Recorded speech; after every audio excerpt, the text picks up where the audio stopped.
In the last few days alone, Israel has burned people alive by bombing a tent camp at a hospital, killed children after bombing a school, and fired on UN peacekeepers. We've had a year of this. As a Palestinian lawyer told me, Britain knows exactly what to do because it rightly did it against Russia after its illegal invasion of Ukraine, imposed sanctions. Sanctions on arms, sanctions on trade, sanctions on officials. That's how to get Israel to stop doing what it's doing. So when will Israel be held to the same standards for its war crimes and violations of international law?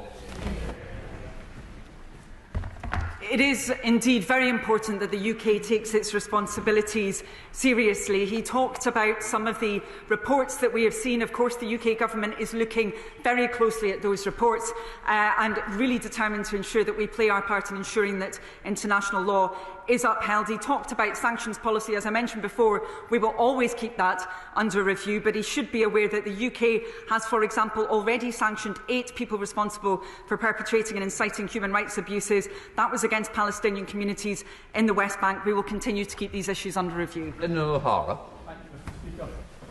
Does bombing a hospital and having patients on IV drips burned to death in their beds constitute a war crime? As I mentioned previously, the UK government is looking very carefully at all reports. There has, of course, been considerable footage that is extremely disturbing, not just the footage that many of us have seen to which he refers, but of other types as well. Of course, it's very important that the UK government looks at this carefully, makes proper assessments. There is a legal regime for doing this, and this UK government takes those legal responsibilities seriously because we know the impact that they can have.